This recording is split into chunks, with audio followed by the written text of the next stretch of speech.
नमस्कार. आजच्या भागामध्ये आपण बघूया, इथे भूमी आता झोपण्याची तयारी करत असते. तेवढ्यातच ॲडव्होकेट भानुशाली यांचा तिला मेसेज येतो. तेव्हा भूमी म्हणत असते, "भानुशाली एवढं रात्री का मला मेसेजेस करतायत?" तेव्हा त्यांनी पाठवलेलं असतं, की "तुम्हाला लग्नाचं डिजिटल इन्व्हिटेशन पाठवलं आहे. तुम्हाला आवडलं का ते सांगा." तेव्हा इथे भूमी त्याला काही रिप्लाय देत नाही. तेव्हा लगेचच दुसरा मेसेज येतो आणि ते म्हणतात, "काय झालं? रिप्लाय का करत नाही?" तेव्हा इथे भूमी म्हणत असते, "हे ॲडव्होकेट भानुशाली असे का वागतायत? सारखे का मला मेसेजेस करतायत?" तेव्हा इथे आता लगेचच आकाशचा फोन येतो. भूमी खुश होते आणि फोन उचलते. तेव्हा आकाश म्हणतो, "भूमी सॉरी, मी तुला डिस्टर्ब तर केलेलं नाही आहे ना?" तेव्हा भूमी म्हणते, "नाही आकाश, असं का बोलतोयस?" तेव्हा आकाश म्हणतो, "नाही, मला असं वाटलं तू जर भानुशाली बरोबर बोलत असशील तर तो तुझा होणारा नवरा आहे ना." तेव्हा भूमी म्हणते, "का? तू आणि वेदांगी तुम्ही दोघंसुद्धा असंच करता का? मी का त्यांच्याबरोबर आता ह्या वेळेला बोलेन?" तेव्हा आकाश म्हणत असतो, "नाही नाही, आम्ही दोघंजणं काय एकाच घरामध्ये राहतो ना, त्याच्यामुळे जे काही बोलायचं असेल ते समोरासमोर बोलून टाकतो. पण तुमचं तसं नाही आहे ना." तेव्हा इथे भूमी म्हणत असते, "तू हे सांगायला फोन केला आहेस का मला?" तेव्हा आकाश म्हणतो, "नाही, तुला गुड न्यूज द्यायची आहे. आमच्या लग्नाचा मुहूर्त निघाला आहे." तेव्हा भूमी म्हणते, की "आमच्यासुद्धा लग्नाचा मुहूर्त हा निघालेला आहे." तेव्हा इथे भूमी आणि आकाश दोघेही सोबतच बोलतात, की 30 जून म्हणून. दोघांच्याही लग्नाचा मुहूर्त एकाच तारखेचा निघालेला असतो. त्यानंतर इथे नीलांबरी आता म्हणत असते, की आता खूपच जास्त पाऊस पडतोय. सकाळी सुरुवात केली आहे, तो अजून पडतोच आहे. तेव्हा आता थंडी लागेल, अंगावरती घ्यायला हवं, कारण का सकाळी खूपच जास्त थंडी असते. तेव्हा इथे माधव काका म्हणत असतात, "तू आई आहेस की कोण आहेस? खरंच तुला आई म्हणायला सुद्धा लाज वाटते. एवढी विचित्र वागली आहेस ना तू." तेव्हा नीलांबरी म्हणते, "का काय झालं आता?" तेव्हा माधव काका म्हणतात, "भूमीचा जरा तरी विचार करायचा होतास ना, तिच्या भविष्याचा. तिला नरकामध्ये ढकलायला निघाली आहेस का तू?" तेव्हा इथे नीलांबरी म्हणत असते, "अहो काय तुम्ही तिथेच अडकून बसलाय? तुम्हाला माहिती आहे ना, भानुशालीसुद्धा चांगला शिकले सवरलेला आहे. वकील आहे तो. तुमच्या मुलीला काय मी कुठल्या आता वाळवंटामध्ये वगैरे पाठवत नाही आहे, कळलं ना? आणि हे सगळं मी माझ्या पौर्णिमेसाठी करते. तिचा संसार सुखाचा व्हावा ना, म्हणूनच करते मी." तेव्हा इथे माधव काका म्हणतात, "भूमी तुझी मुलगी नाही आहे का?" नीलांबरी म्हणते, "नाही, भूमी माझी मुलगी नाही आहे." तेव्हा माधव काका म्हणतात, "आत्तापर्यंत तिच्या जीवावरतीच उड्या मारल्यास ना तू, आणि आता तिचा अजिबात विचार करत नाही आहेस का तू?" तेव्हा आकाश म्हणत असतो, "भूमी काय झालं? तू गप्प का बसलीयस? म्हणजे माझ्या लग्नाचा मुहूर्त ऐकलास, तुला आनंद नाही झालाय का?" तेव्हा इथे आकाश म्हणतो, "तुझ्या मित्राचं लग्न ठरलंय, तुला आनंद होत नाहीये का?" तेव्हा भूमी म्हणते, "झाला ना आकाश, मला खूप आनंद झाला." तेव्हा आकाश म्हणतो, "मग तू अभिनंदन का करत नाहीयेस?" तेव्हा भूमी म्हणते, की "अभिनंदन तुझंसुद्धा आणि वेदांगीचं सुद्धा. अरे लग्नाचा मुहूर्त माझ्यासुद्धा निघालाय. मग तुला आनंद झालेला नाहीये का? तू माझं अभिनंदन का करत नाहीयेस?" तेव्हा आकाश म्हणतो, "हो अगदी बरोबर. पण कसं आहे ना, मी थांबलो का? कारण का माझ्या मैत्रिणीचं लग्न ठरतंय. तू मला सोडून जाशील या गोष्टीचं मला वाईटसुद्धा वाटतंय. पण तुझं लग्न ठरलंय म्हणून तुझंसुद्धा अभिनंदन." तेव्हा इथे भूमी म्हणत असते, की "आकाश, आपण दोघंजण हे काय बोलतोय?" तर इथे माधव काका म्हणत असतात, की "नीलू, मी तुला आत्ताच सांगतोय, मी माझ्या भूमीला सगळं सत्य सांगणार आहे. त्या भानुशाली बरोबर कधीच तिचं लग्न होऊ देणार नाही आहे. आत्ताच जातो आणि तिला सगळं सत्य सांगतो." नीलांबरी म्हणते, "खुशाल जा, पण एक गोष्ट लक्षात ठेवा, तिला जर काय झालं ना, तर मी तिचं काहीच करणार नाही आहे. तिला सरळ उचलेन आणि हॉस्पिटलला नेऊन टाकेन, कळलं तुम्हाला? मग बोलायचं नाही सावत्रपणा दाखवला म्हणून." तेव्हा इथे भूमी म्हणत असते, "ठीक आहे आकाश, बरं आता मी फोन ठेवू का?" तेव्हा आकाश म्हणतो, "का? मला बोलायचं आहे तुझ्याशी." तेव्हा इथे भूमी म्हणते, "काय बोलायचं आहे?" तेव्हा आकाश म्हणतो, "महत्त्वाचंच बोलायचं आहे. तुला माहिती आहे राजा काकाला बरं वाटत नाही आहे, त्याला ताप आला आहे. उद्या मी त्याला भेटायला पोलीस स्टेशनला जाणार आहेस. तू येशील का माझ्याबरोबर?" तेव्हा भूमी म्हणते, "बरं वाटत नाही आहे का त्यांना? येईन ना, मी येईन तुझ्याबरोबर." तेव्हा आकाश म्हणतो, "त्याला काहीतरी बनवून घेऊन येशील का? तुझ्या हातचं त्याला खूप आवडतं." तेव्हा भूमी म्हणते, "हो, त्यांना आवडतं ना, तेच बनवून घेऊन येते. खूप कौतुक करायचे ते माझं." तेव्हा इथे भूमी म्हणते, "ठीक आहे आकाश, मी उद्या येते राजा काकांना भेटायला." तेव्हा इथे कदम भेटलेले असतात, ते भूमीला आठवतं. तेव्हा कदम म्हणतात, की "राजा सर असं काहीतरी करतील, या गोष्टीवरती विश्वासच बसत नाही आहे, ते अजिबातच असे नाही आहेत." तेव्हा भूमी आता कदमांना फोन करते आणि म्हणते, की "मला तुम्हाला भेटायचं आहे." तेव्हा भूमी त्यांच्या घरी भेटायला आलेली असते. तेव्हा कदम आता भूमीला पाणी वगैरे आणून देतात. तेव्हा भूमी म्हणत असते, "कदम, एका फोनवरती तुम्ही मला घरी येण्याची परवानगी दिली, त्यासाठी खरंच थँक्यू." तेव्हा कदम म्हणत असतात, "मॅडम, त्याच्यामध्ये थँक्यू काय? तुम्हाला महत्त्वाचं काहीतरी बोलायचं असेल म्हणून तर तुम्ही मला फोन केला होतात ना." तेव्हा भूमी म्हणत असते, कदम, जेव्हा तुम्हाला राजकाका भेटायला आले होते तेव्हा तुम्ही बँक स्टेटमेंट साईन करायला गेला होतात तेव्हा राजकाकांना असा कुठला फोन वगैरे आला होता का? म्हणजे तो फोन त्यांना कधीच आला नव्हता. तेव्हा इकडे कदमसुद्धा आठवतात आणि म्हणतात की हो, त्यांना एक फोन आला होता, भाजी हवी आहे का, टोमॅटो हवे आहेत का, असं विचारायला. तेव्हा इकडे भूमी म्हणत असते की असा फोन आला होता.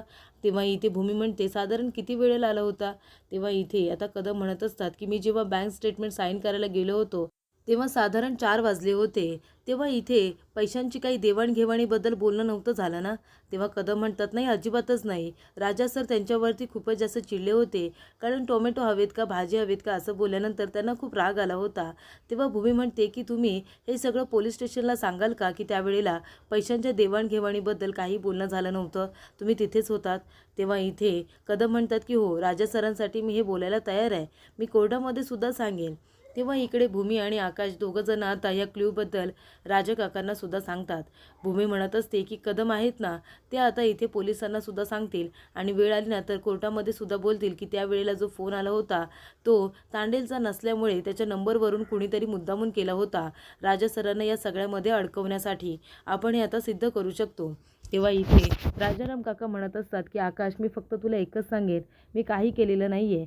भूमी म्हणते की तुम्हाला खूपच जास्त हुशारीने या सगळ्या प्रकरणामध्ये अडकवण्याचा प्रयत्न केला आहे. म्हणजे चेहरा फक्त राजा सरांचा आहे, पण याच्या मागचा मास्टर माइंड दुसराच कुणीतरी आहे.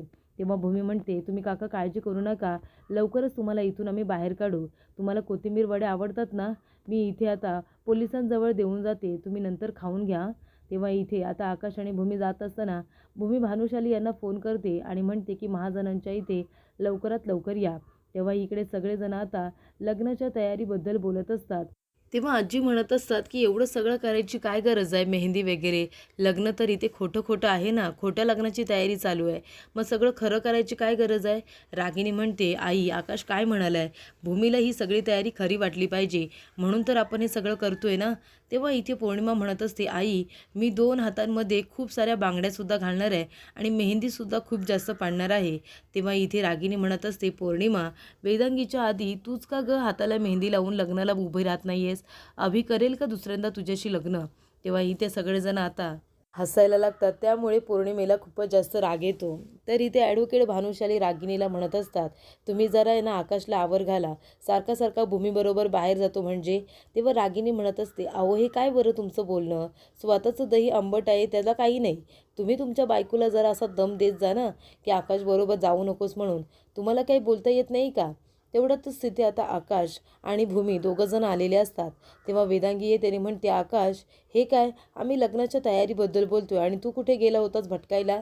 तेव्हा आकाश म्हणतो की वेदांगी, आपल्याकडे अजून खूप गोष्टी आहेत बोलण्यासारख्या, महत्त्वाच्या विषयावरती बोलायचे, आता ये.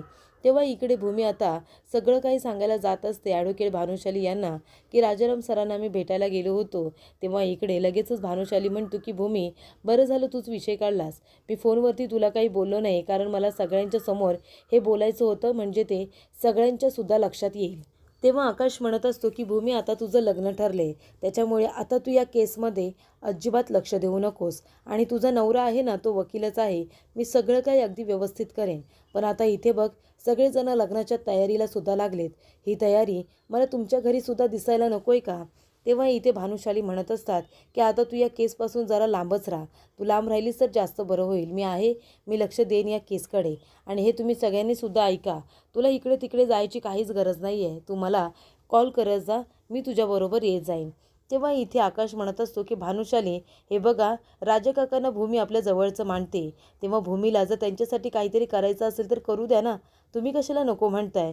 तेव्हा इकडे ॲडव्होकेट भानुशाली म्हणत असतात, हे तुम्ही कुठल्या अधिकाराने सांगताय? भूमी कोण लागते तुमची? तेव्हा आकाश म्हणतो, भूमी माझी मैत्रीण आहे आणि आता तिला एक खूप मोठा क्ल्यू सापडला आहे, ती कदमला भेटायला गेली होती, तिला जरा आता काहीतरी बोलू द्या. तेव्हा भूमी म्हणत असते की ज्या वेळेला कदम बँक स्टेटमेंटवरती साईन घ्यायला गेले होते तेव्हा राजा काकांना तेव्हाच एक फोन आला होता 4 वाजताच्या दरम्यान, जेव्हा तांडेलचा फोन आला होता असं इन्स्पेक्टर साहेबांनी सांगितलं होतं. तो फोन खरं तर तांडेलच्या फोनवरून दुसराच कोणीतरी केला होता, भाजी वगैरे घेताय का, टोमॅटो घेताय का, असं बोलण्यासाठी. तेव्हा राजा काका त्याच्याशी बोलले होते, पण गमतीमध्ये, आणि खूपच जास्त त्यांना रागसुद्धा आला होता, पण ते सगळं कोणीतरी प्लॅनिंगनुसार केलं होतं. तेव्हा इकडे कदमांना आपण सांगू शकतो ते त्यांची साक्ष द्यायला तयार आहेत. तेव्हा भानुशाली म्हणत असतात की हे सिद्ध होणार नाही आहे, आपल्याला ठोस पुरावा लागेल, नाहीतर कोर्ट म्हणेल की तुम्ही त्यांना दमदाटी देऊन पैसे देऊन इथे साक्ष देण्यासाठी बोलावलेलं आहे, एवढंच पुरेसं नाही आहे. तर पुढील भागामध्ये आपण बघूया, इथे भूमी आता महाजनांच्या घरामध्ये येत असल्यामुळे सगळेजण तिचं आनंदाने स्वागत करत असतात. तिच्यावरती गुलाबांच्या पाकळ्यांचा वर्षाव होतो. तेव्हा भूमी म्हणते की मनू हे सगळं काय आहे? तेव्हा मनू म्हणत असते, ताई आता तू फक्त माझी बहीण म्हणून या घरामध्ये नाही येत आहेस. तेव्हा आकाश आपल्या मनामध्ये म्हणतो की आज तू माझी बायको म्हणून, या घरची लक्ष्मी म्हणून या घरामध्ये येत आहेस. तेव्हा इथे भानुशाली सुद्धा येतात आणि म्हणतात की भूमी, जिथे तुमचा होणारा नवरा आहे तिथे तुम्ही असायला हवं ना. आकाश, माझ्यावरती सुद्धा आता फुलं उधळा, असं आता भानुशाली म्हणतात.